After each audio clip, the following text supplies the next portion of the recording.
Hey, hello. My name is Germán Safi. I come from Argentina and I study philosophy.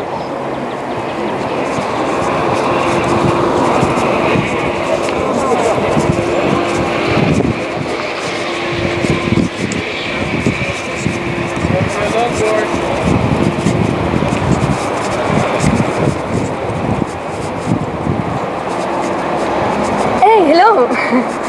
I'm Raquel, I'm from Spain, and I'm studying here my third year of translation and interpretation of English. Wait a minute, who are you? I'm Ming, and I'm from the United States, and I'm studying business.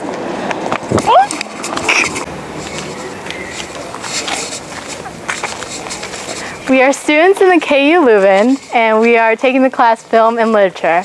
The class we're assigned to, we talk about polysystemic theory and how it could be applied to screwball comedies.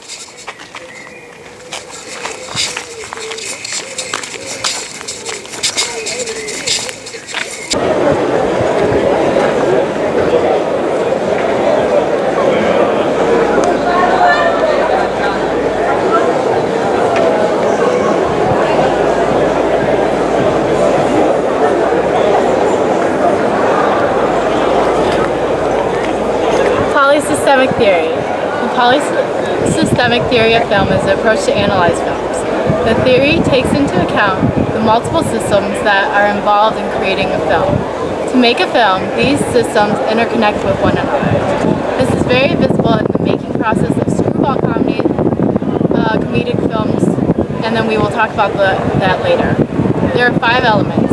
The first one is institution. It's a traditional framework where a film is made, taking into account features like narrative style and theater projection. For example, Hollywood style films. Another element is producer. An example of this is the shift from silent to talking movies in 1927. The cost to produce talking movies became 10 times more expensive than before, so many production companies went out of business because the cost to produce a talking movie were way too high. Due to this, filmmakers needed to appeal to the studios in order to face the production costs of the movie. This affected the director's potential original version. Another element is market. This is the relationship between the film and public, and it refers to talking movies. The shift to talking movies was extremely successful, and for that reason, in all the films, the soundtrack took an important role. In the case of screwball comedies, the combination of music, voices, and all kinds of sounds became very popular. For example, we can see or hear in Bringing Up Baby the funny attempt of a character trying to imitate the roar of a leopard. The fourth element is public. Women were the target to entertain because they were the ones who decided which movie to watch when they were in a couple. Some examples is the film Vertigo, which had a love story and then appealed to women. The last element was repertoire, and it is linked to the notion of genre. All the films should be easily recognized in the genre, such as Western, melodrama, comedy, etc. The cinema is simply reusing the already existing genres in literature.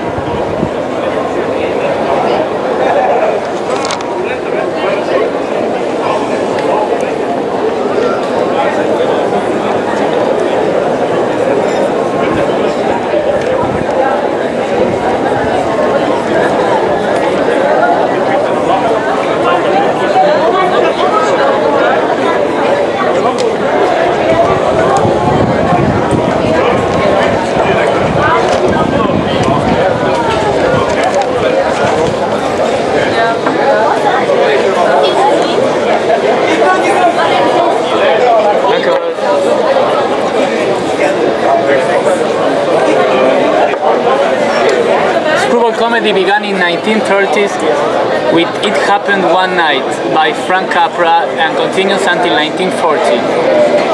These comedies are comedic versions of traditional melodramas. Some of its common elements are outlandish situations, fault-talking, wily repartee, music mixed with voices, etc. They are crazier and much more intense than traditional comedies. One subgenre of Screwball is known as the comedy of remarriage. Divorce was a common issue in society at the time. Your finger, please. No, again. Thank you. I was saying that divorce was a common issue in society at the time, and it was reflected by the many Screwball comedy plots. It frequently involves a couple who is married at the beginning of the film and then divorces. They go through funny situations which complicates the relationship, but ultimately end up back together. Excuse me. I still need it, thank you. According to Cable, Screwball comedies are philosophical films that are modern versions of Shakespeare plays.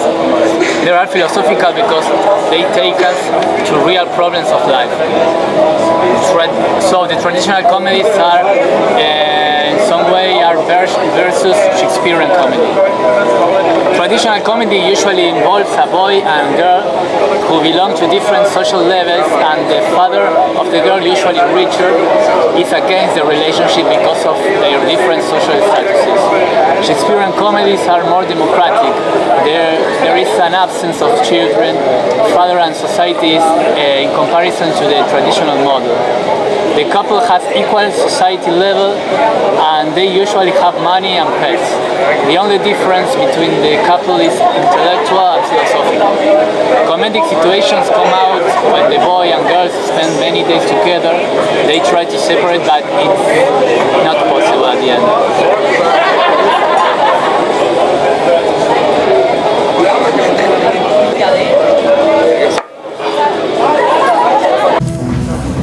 So now we are going to talk about the Screamers comedy. One of the Screamers comedy that we watched in the class was Bringing a Baby. It's about David Hasley, a paleontologist, and his assistant Alice Swallow, who are going to get married, but she is more interested in his work than the person that he is. There is another woman interested in the professor, Susan Vance, that tries to be with him all the time. She uses her pet leopard baby to trick him into driving to her Connecticut home, where her dog steals the vital last bone that he needs to complete his project. The real trouble begins when another leopard escapes from the local zoo and baby is mistaken for it, leading Huxley and Susan into a series of harebrained and increasingly more insane exchanges. Through their travels, the paleontologist and Susan fall in love. The main character is a kind of philosopher. He doesn't see real life since she is in love with him, and he does not realize it. Although it's a Screwball comedy, it's not a remake comedy. It is still about marriage, although at the end the couple does not get married. It's a complex film. The film stops when she comes to see him in the museum. She doesn't manage to kiss him. The film stops before the real ends. For that reason, it's the most complex comedy.